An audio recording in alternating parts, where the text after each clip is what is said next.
Hi everybody! Here we are, even though you can't see Vera, she's actually here. Hello everybody!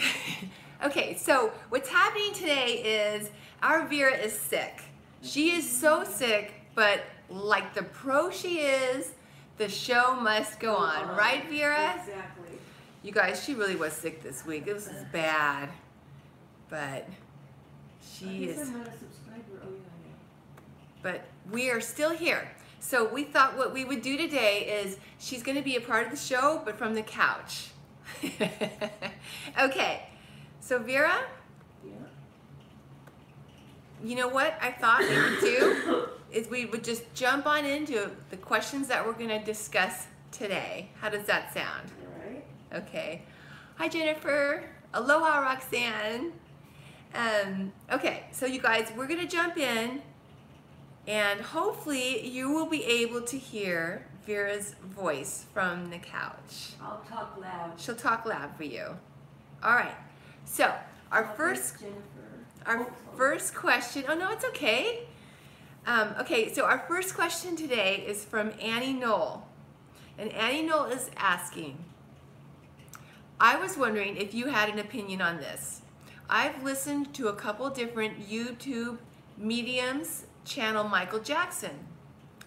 They have all seemed legitimate, and in each session, I can't talk today, in each session, Michael Jackson's spirit said he did not molest those young boys. However, I also... Sorry. It's okay. However, I also just watched Leaving Netherland, the new documentary featuring his accusers. The details of their experiences are without a doubt accurate in my mind. So that leaves my question. Were those mediums talking to the real Michael Jackson, or would a soul lie? I know this is a random question, hoping you can shed some light on it. Okay, just wanted to say really quick, hi Eric, hi Marshila, and hello Chris. Thank you guys for the good thoughts too. Yeah, she's reading all your comments from... I'm trying to answer, but I can't get on it, so... Oh, you can't? No. Okay. Well, as you know, they're sending their good thoughts and energy to you for getting better. Okay, so Vera, what do you think now? Well, I said it from day one.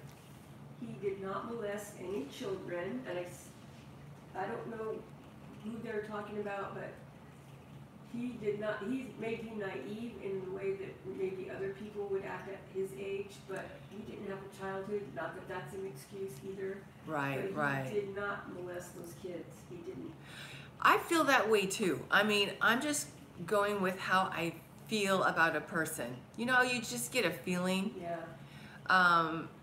I mean, at court of law, he was already acquitted, right? Right. And these people have already been said that they wanted money for it. Some of the mothers, or one of the mothers. That's what you were saying. You were saying that one of the young boys had said previously, that his mother put him up to it, so that, for the money. Yeah. But it's still the same thing. It's like, you know, because of the movement and all that stuff, it's like they're making them relevant. The Me Too movement, so it's coming back up again. Yeah. I mean, we need to have that movement and such, but we need to have a balance, because it keeps going from one end of the spectrum to the other, and not going by individual cases. You know, like, you can't just assume everyone's guilty. Right. Especially nowadays, you know. Yeah, that you guys, this is really kind of, it's an interesting topic, because just before we went live, Vera was just telling me, and it's true. Have you noticed how sometimes things do go from one extreme to the other? Like, first, all this abuse is happening and nobody knows, and it seems like all these things are going on and we don't find out. And then the power shifts to, not that it's bad, but then it goes to the other extreme. You can't have extremes though. I mean, but it's a learning process, so it's... Right. You know, we gotta find that happy medium. Yeah, and we don't want people that are truly victims to go unnoticed or unknown, or not believed either. I mean, exactly. It's just a slippery kind of slope kind of thing. Yeah. You're always going to have people wanting to take advantage. That's just human nature. So. Exactly, exactly. Hi, James. And then we also have Hey, Sammy Chris. saying hi. Hi, Sammy. And then Diana. Oh, Diana, Vera's here. I hope you can hear her. She's here. She's sick. She's on the couch. Try not to cough. I won't. So, but she's joining us. Yeah. Oh. Okay. So let's get on to our next question. Was there anything else that you wanted to mention about that? Just let him rest in peace. Oh my God. Yeah. Yeah. Speaking of rest, huh? Okay. But I still think those boys need help. She was just saying, if you couldn't hear her, that she still feels that the boys do need help. Yeah, I mean, it's just, that's how they've been brought up through this whole thing, and they really need to have, like, you know, help and not being criticized. Right, Yeah. right. That makes sense, doesn't it? Yeah. And Alex is saying well wishes to Vera. Oh, thank you. Okay. All right. So our next question is from David Good. And David is saying, my mother and I keep running into this lady 4 times so far that keeps promoting the idea of juicing long green crunchy stalks. Celery! Sounds like celery to us. Some put peanut butter on it. Again, celery. It sounds like. As a miracle cure from everything from pain to weight loss.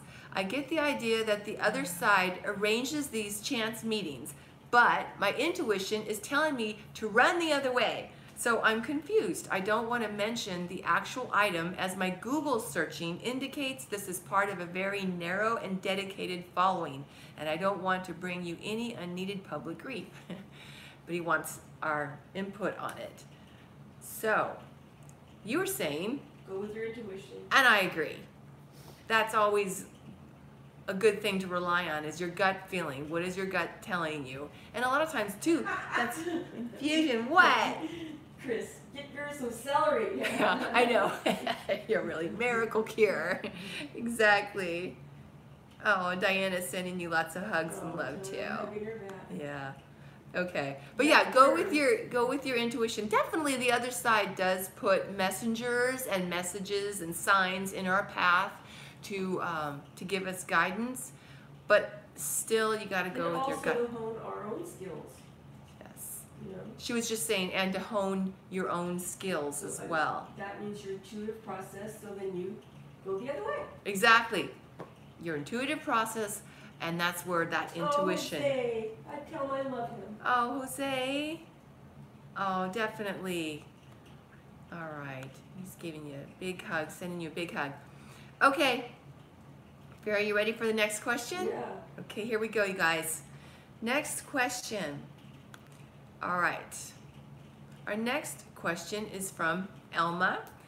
Elma is saying, please do totem animals. I did a meditation asking to see my spirit guide and smelled and saw a wolf. I was told I also have an eagle totem, but I don't seem to connect to that. And I have been to the Inward Passage in Canada and saw hundreds of eagles there. So right on, Vera, because you had said before that she had an eagle totem. Fascinating past lives, makes me envious. Okay, and she's sending love and blessings. But yeah, so she's saying that she saw a wolf, but she was also told that she had an eagle. And that I was telling Chrissy that whenever Sylvia told me my totem was a wolf, I had no connection to wolves whatsoever.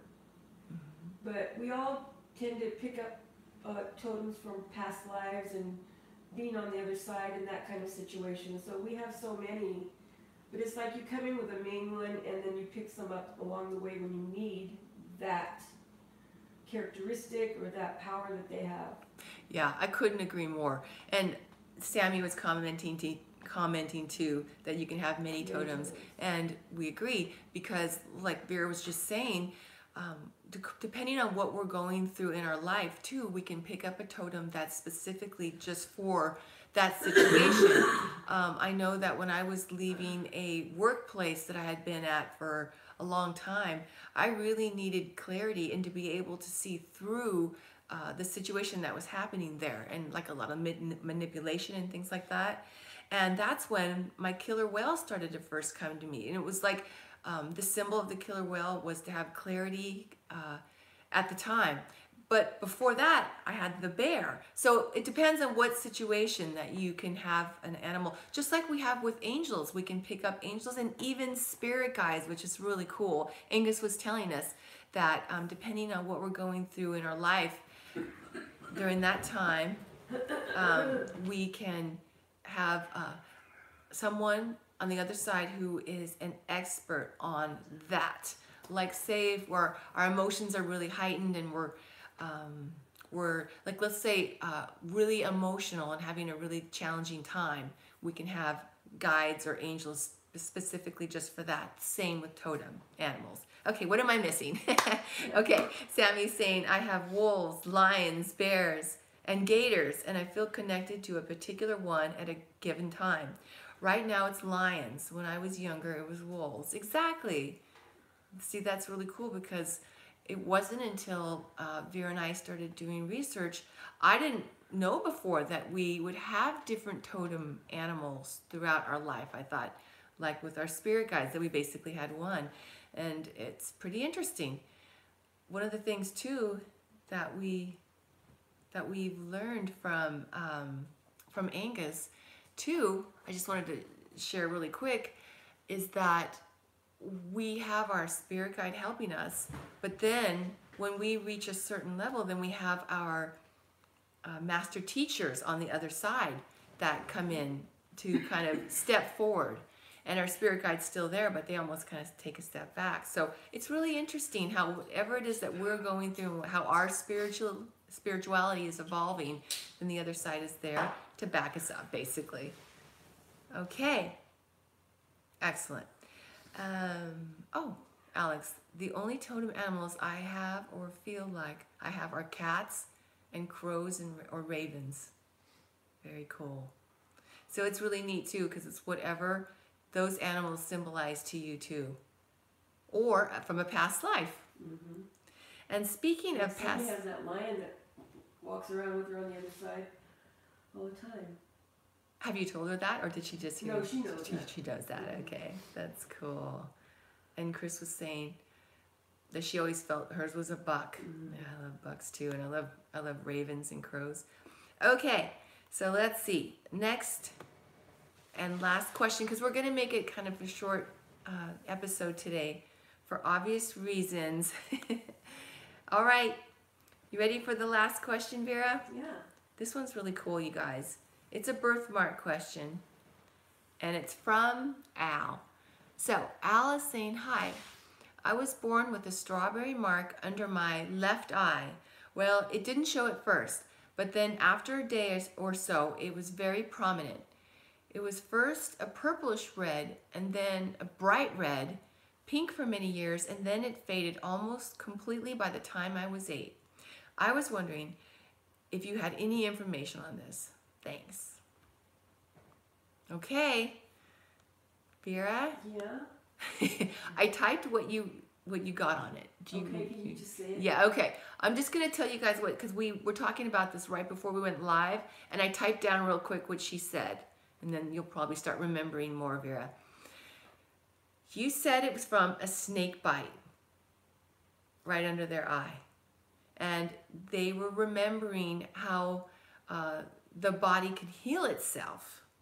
That's what they had the mark for, was to remember how that you can your own body can heal itself. Mm-hmm. Because you had survived the snake bite, but your face was distorted for a while, and there was a healer in that lifetime that you really believed in, and that healer had told you that your body was stronger than the poison. And also you were saying, Vera, too, was that they were unconscious for a long time, but that they were hearing everything that the people were saying around them when he was unconscious from the snake bite. Mm-hmm. But that's why I wanted to show this Powers Angel, and I know that I've been showing him a lot lately, but this Powers Angel is the face of the angel for our retreat coming up, which is on healing and journey to the other side. And the reason I wanted to bring this up is because that's kind of what we're going to be talking about in the retreat, is that our body does have the ability to heal itself. And one of the functions that this angel does when they help to transfer their power, their healing power to you to be able to heal yourself, that's a part of it. Just like what Al kept that mark for. So remember that. So it'll be interesting to see if they have in this life, he or she, Al, might need to remember their own ability to heal. Yeah. Whatever kind of thing that's going on, that might be pretty relevant in their life for them to remember, and that's why they kept the mark, huh? Oh, notice it went away after he was, what, 8? Yes. So he only needed it to then. Yeah, that's true. That's why the red ones are always temporary. That's interesting, isn't it? Well, I should say generally. Generally, yes. Because there's always exceptions. That's true. Vera, it looks so naked over here without you. No, it's more beautiful. No, it does not. We need you over does. here. But next week, I think that you'll be feeling much better. Another week from now. All right. Lindsay, I'm going through an emotionally difficult time and ask for blessings and love. Oh. You got it, Lindsay. We'll put you on our prayer list, definitely. And light. Didn't somebody else ask to be on our prayer list? Yeah, we had. Let me go find her. She's down here. I wanted to. Where is she? Okay, here she is. Sonal. I'm not sure that I'm saying her name right. That's all right. Sharma. She's saying, can you please put me in your prayer circle? I'm stuck with an abusive brother in his house. It's horrible. Can you please pray I get out of here and find a loving spouse? I love your channel. We will definitely put you on our prayer list, Sonal. I guess that's how you say your name. I'm sorry. But also, we do have a few videos that we've done on dealing with difficult people. And so what we'll do is in the description of this video by tomorrow, I'll put in some links to those different videos. Or you can just go to our channel and do a search, a video search for difficult people and that type of thing. And you'll find we do talk a lot about how to do your best to not let them affect you. It's really challenging sometimes. But that's one of the things that Angus on the other side has told us through Vera is that sometimes they want to get your energy, whether it's positive or negative. They want to have that attention because it makes them feel more powerful. So if you can do your best to not let them affect you, and some of the ways you do that is through protecting yourself, and you can use spiritual tools to do that. And we also have videos on that as well. So if you look up like tools for protection and that type of thing, you'll find some of our videos discuss that as well. And for Lindsay, just tell her also that storm shall pass too. Okay. All right. If you didn't hear her, Lindsay, she was saying that this storm is going to pass for you. She has all the people on the other side all for her. We're all for her. All work out. Yeah, so to remember all of your loved ones, there's so many on the other side that are around you. Spirit guides, angels, totems. And all of us animals, on a spirit level, yeah. Deborah Haney is saying, also need lift up for prayers this week. My oldest son's anniversary is Tuesday. It's been 11 years since he came and left us. In addition, I need to find work. Okay, we'll Deborah. add Deborah too. Definitely. And David for his difficult people. Difficult people. His mother's become very delusional. Yeah, that's happens when you get older. And Old School Raiders sending you a big hug, Vera, and hoping you feel better. Thank Hi. Okay. All right. Oh, Renee. Yeah. So we're all sending you positive energy, Deborah, and big group hug. you know one of the things too, Vera and I are going to light a candle today and pray for you all. That's one of the things that we do. Not that the candle holds the power, but it's the energy that we put into it. Right. Exactly. I will, Deborah. Thank you. All right. Anything else that you wanted to tell everybody, Vera? Just, we love them. We love you. We'll see you next week. We love you guys. Have a great week. Have a great what is it? St. Patrick's Day. That's the word I'm looking for. Alrighty, and we'll see you next Saturday.